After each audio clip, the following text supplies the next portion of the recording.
Tabuta solo Jabawa ninchi ko babushani kaitan ni wanyaruska.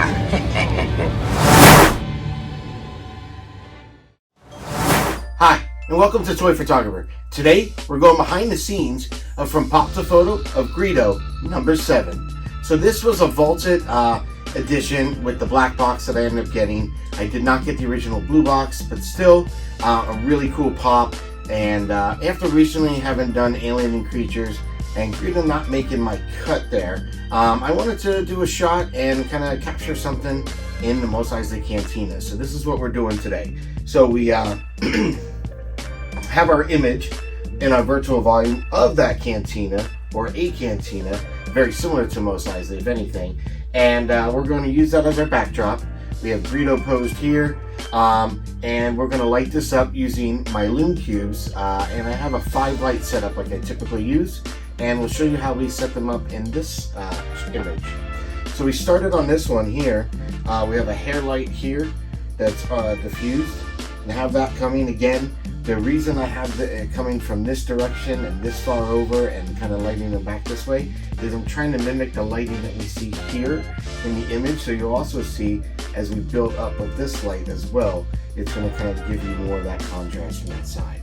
Alright, so the next light we added was our Loom Cube up here in the front, again adding some of that fill that we desperately needed, really to light Greedo from the front end there.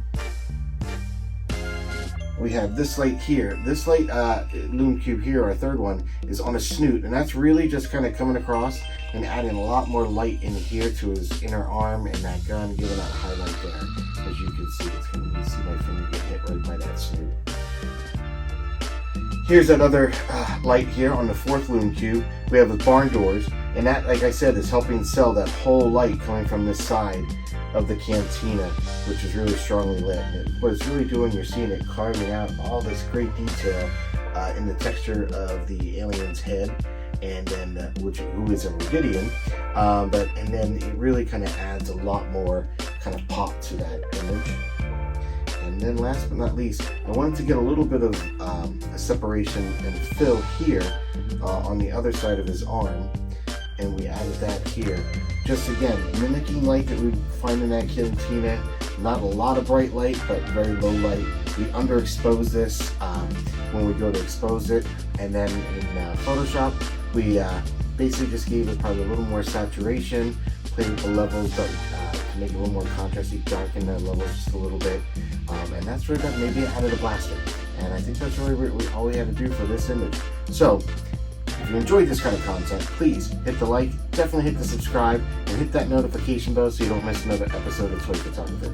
Until then, may the force be with you.